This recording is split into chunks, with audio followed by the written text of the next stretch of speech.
I know I've said it once, and I'll say it again.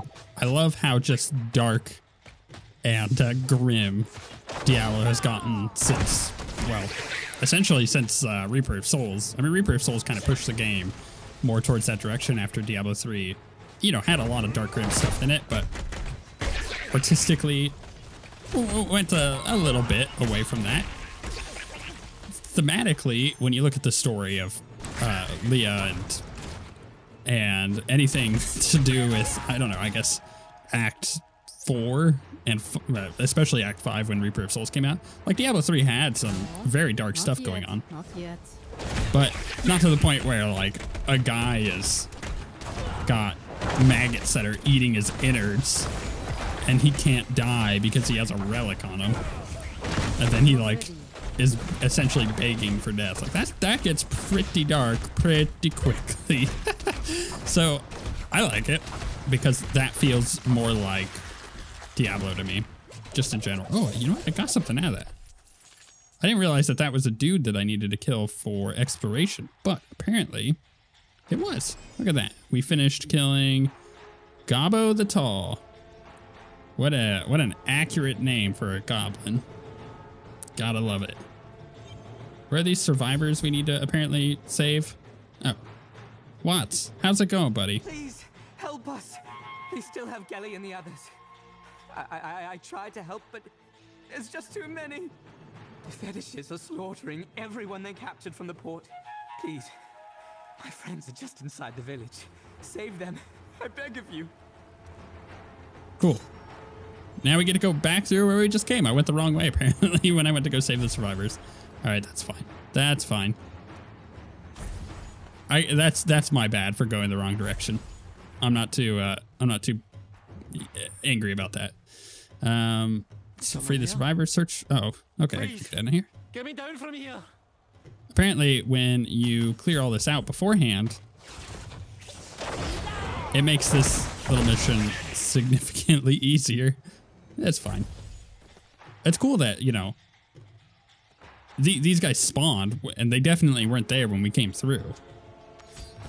And I would have never noticed. I'm alive. You saved me. Oh, thank the gods. I thought I was done for. I'm glad I could help. But I need to ask you a few questions before we get you out of here. The fetishes. Is this all of them? Have you seen their chieftain? No. No one sees the chieftain and lives. I heard a rumor from the other captives of a profane magic he wields. But I never saw it myself. They've been taking people back into the rapids for God knows what purpose. We were about to be next. If you're looking for the chieftain, the Kikuras Rapids are where you'll find him. All right. I'll go put an end to this. Find your people and get back to the port. Go. Quickly. Cool. Looking forward to it. Let's go. Oh, we got his gratitude apparently as a quest reward. Best quest reward ever. I do want to quickly mention that this is the first video publishing that has the new video intro in it. Before it was its own separate entity, and now it's kind of more integrated with the video itself. Kind of get you into the video quicker. No reason to skip over it anymore. And from a purely YouTube standpoint, it's going to help out viewership, because when YouTube sees that people are skipping, the first part of a video because there's an intro, it tells YouTube, the system of YouTube, that, hey, people don't like the first part of this video, and then it recommends that video less. So from a purely statistical standpoint, we're changing it. But also, I like it a lot better. Let me know what you think in the comments, how you feel about it.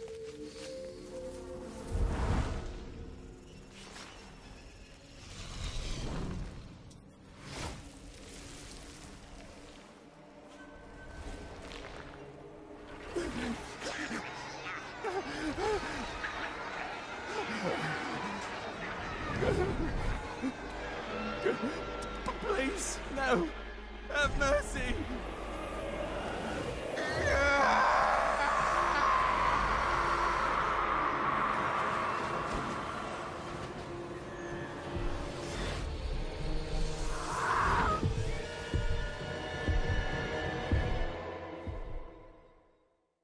That's a cool one. Although, again, the fetishes are terrifying. This heat is atrocious. How much farther are the rapids in this hellish jungle? I like that I can relate to this dungeon right now, or at least the stuff that my monk was just discussing. Because essentially, it's Florida. This place is Florida. It's hot here. It's hot. It's hellish. It's jungly. Only in the summer, I would say, because like for the you know, most of May, the end part of May, June, July, and August, you don't go outside here. It's really hot and extremely humid. But you know what? The rest of the year is gorgeous. You often get like, you know, 75 to 80 degree weather. Perfect, like literally perfect weather. So I can't complain too much. It's just a couple months out of the year that are absolute hell. And you literally don't go outside. But anytime now, because I had lived in Florida up in Orlando, which is kind of a different situation, back in 2006. That was a while ago. And it wasn't for very long. But I hadn't really ever lived in a situation like that. I lived in and grew up in a ski resort pretty much the first 18 years of my life. And then I moved away to Florida, and then I moved to Nevada. So those were two big changes there. But when it comes to going from a very cold, very moderately tempered climate during the summer to hell on earth is a big change. And now living here, I get it. You know what I mean? I get it. Like if you ever watch shows like Naked and Afraid, oh man, I love that show. Who doesn't love that show? It's a good show. It's the drama on it is I should clarify. I have a kind of a soft spot for really bad reality TV. I know, it's a guilty pleasure. But the thing is, when you watch those shows and they're surviving in a desert, or they're surviving in especially the jungle, and they're like, oh my goodness, it's so hot, we're dying, and you're like, you know, get it together. But where is the chieftain? That raft is the only way forward, it seems. Can we get on the raft? You're like, get it together, you nerds, and you don't really understand what they're going through until you live in Florida, and then you're like, I get it. I wouldn't want to be where you are right now with all the mosquitoes and bugs and ugh. It's like all the jungle episodes. I relate.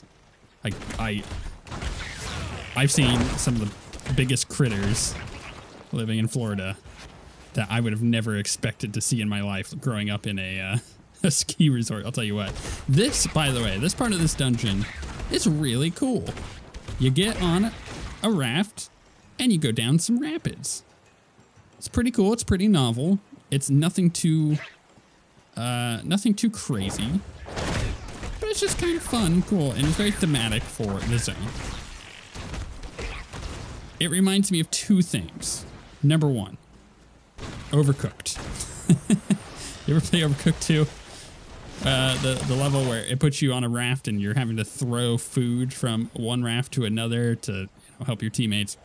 That's a stressful situation. So it reminds me of that. Also reminds me of the movie Anaconda. Anaconda is one of the worst B movies I've ever seen, and yet I've got, again, a guilty pleasure soft spot for it. Have you ever seen Anaconda? It's got I think it's got Ice Cube in it. Grant me focus. Basically, they're on a boat going down a river in the Amazon, and a giant snake attacks them. It's a monster movie, essentially. But that movie don't seem to faze those shaman, but perhaps always made me think how cool those snakes are. Growing up, if you were pretending to be a creature or something, or you're like, oh, what snake is the coolest snake? You're always like, oh, it's the Anaconda, because of that movie. But in reality, it's kind of like a black adder or a cobra, stuff like that.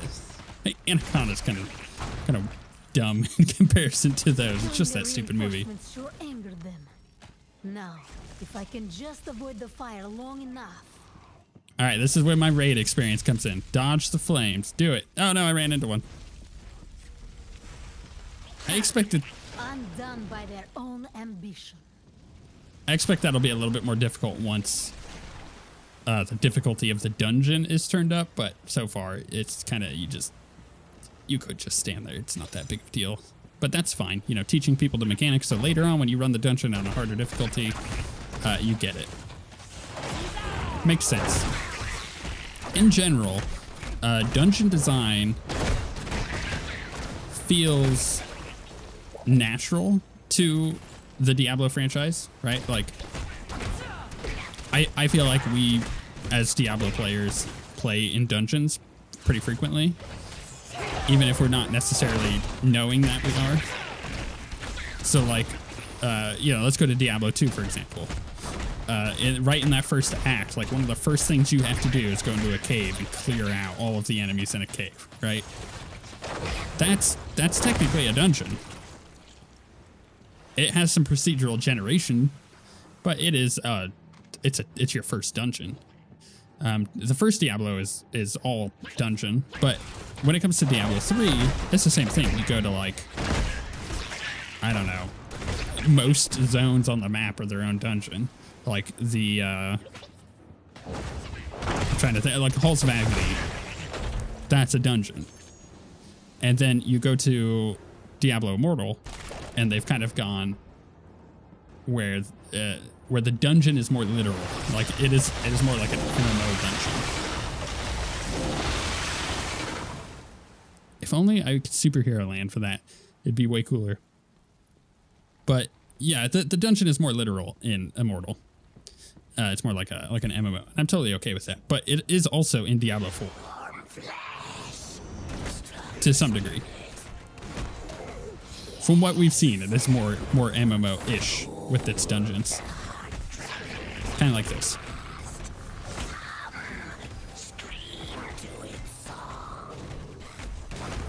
I'm gonna be honest, this boss does not like frame rate. This boss is an enemy of frame rate.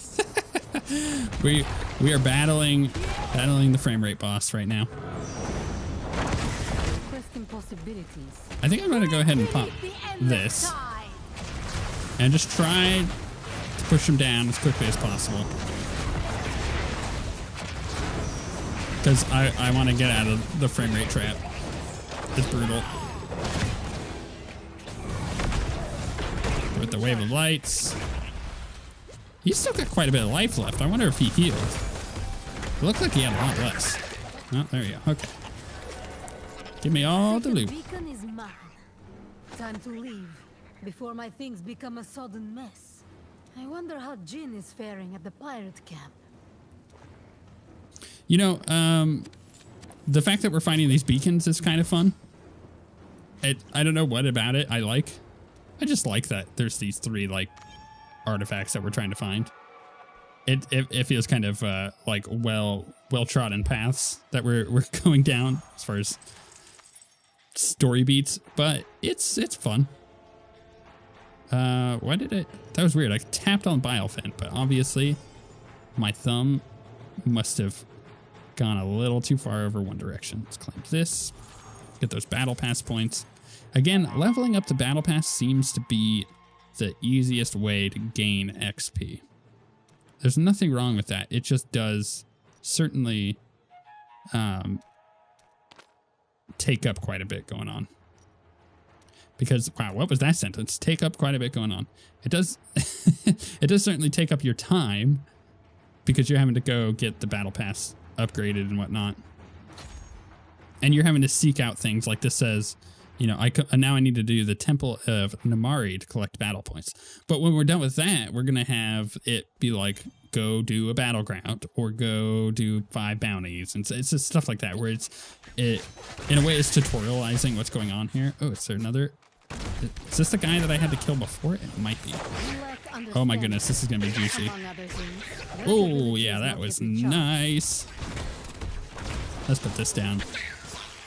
Oh, no, no, come back, baby, come back. I want to kill you. Tiny Terror is his title. her title? I'm actually not sure. What would it be? His or her?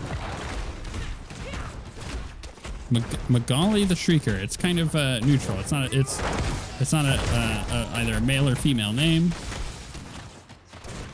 So, you know what? Maybe it's androgynistic. That could be as well. Oh my goodness, the frame rate is killing me. There's too much fetish here. We gotta get out. I'm just gonna go ahead and run off this way. Maybe I'll restart the game because that is. I feel like I may have broken something. Huge frame rate drops. That was not fun. Okay, no, it's better now. I just had to get out of the frame rate hell. I will say once again, I like to mention this every now and then. This is indeed still the test. So because this is still an alpha test, things may change. Frame rate will probably improve. Also depends on your device, right? Like I have an iPhone 11. One would assume that the iPhone 13 or whatever it ends up being is going to run this game, you know, approximately at least 10% better, because that seems to be the normal like steps for power on processors here for phones.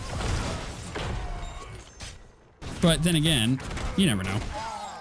It may stay the same. It may change substantially on just all sorts of devices. We don't know. I'll keep an eye on it because I think getting a good read of how the game performs on a wide variety of devices is definitely something I'm interested in presenting in video form. Ah, there you are. My negotiations went poorly, but I was able to find out that the pirate leader keeps the relics they've stolen aboard his ship. That's where we'll find our beacon. Come on, let's go. I get to go to a pirate ship? Heck yeah. I like pirates. Is this like Booty Bay? Are we gonna go to the pirate captains and steal their booty? I don't know what it is about pirates. I love pirates. Ooh, solo dungeon. Rotten little fish creatures. One of the pirates claimed Rodri treats these things like pets. Ugh. Chest out there. Oh, this place is so cool. It's like essentially just a big ship. Shall we?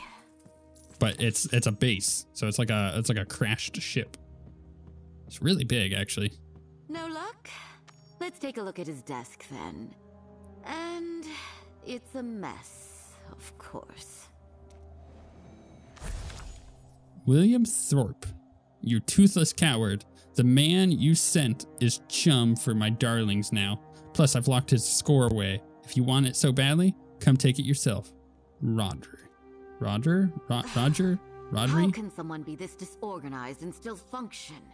Whatever, I think I have something here.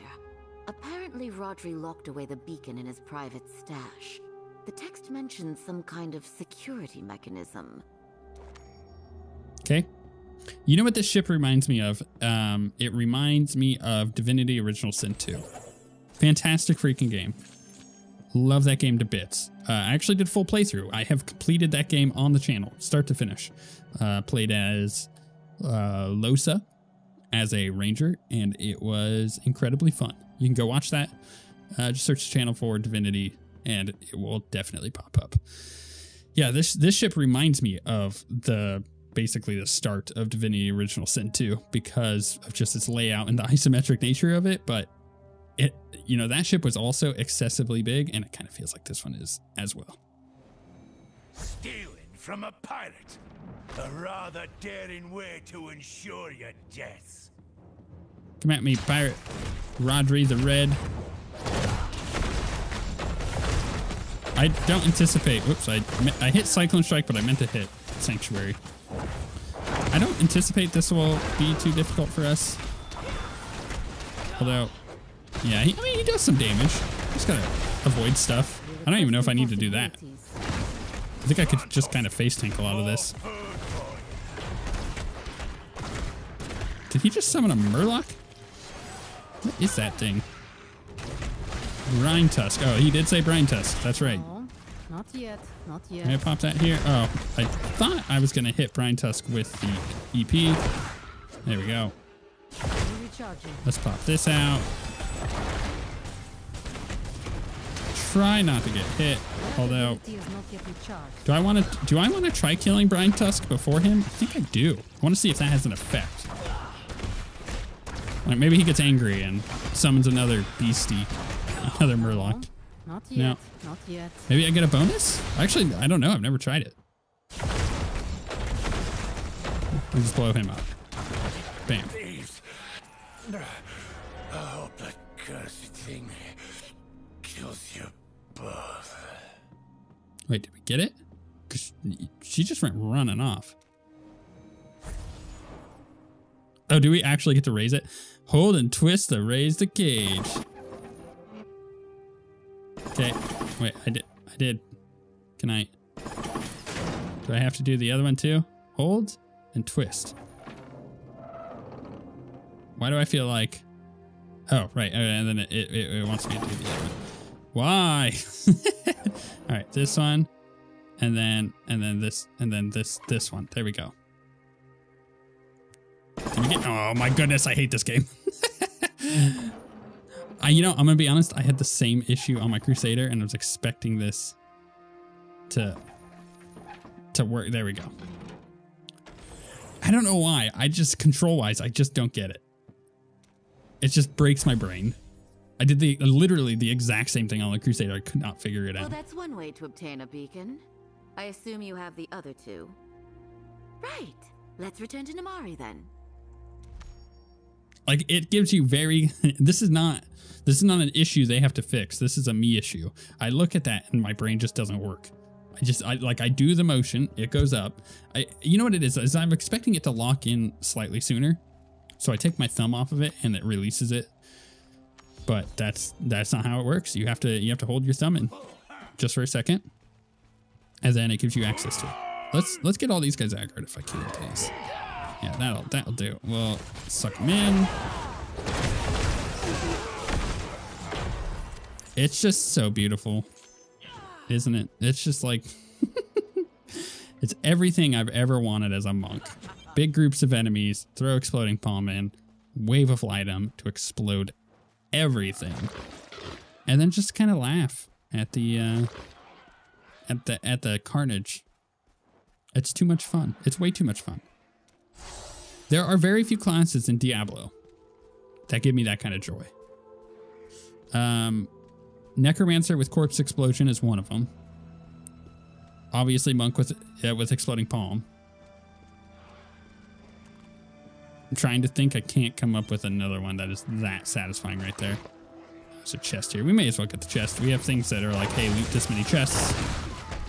I skipped the chest back on the boat. I didn't need to, but I did. Oh, I could have bestiary page turn in. Do I want to do that? Probably.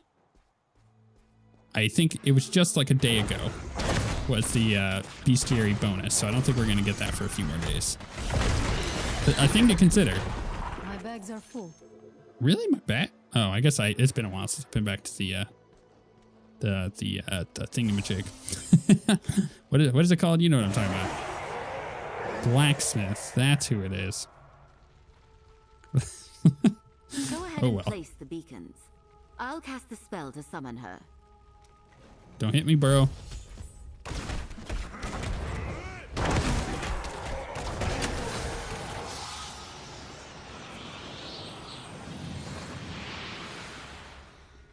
You've returned, and I can feel the beacon's power flowing through the altar. Well done, both of you. That was not what was typed there at all. Come, our opportunity is slipping away from us. If we are going to defeat Sargoth, our moment is at hand. Okay. Yeah, you're going down this way to, of course, a dungeon. You must take my place at the altar, lest Sargoth break the seal before we are ready. It will be my honor. Good luck in there. See you later, Jin. Have fun. I'll definitely not leave you there. I'll totally 100% come back and help you out. There's no way I would ever just leave a person back there for the sake of continuing forward. You know, that would be really silly.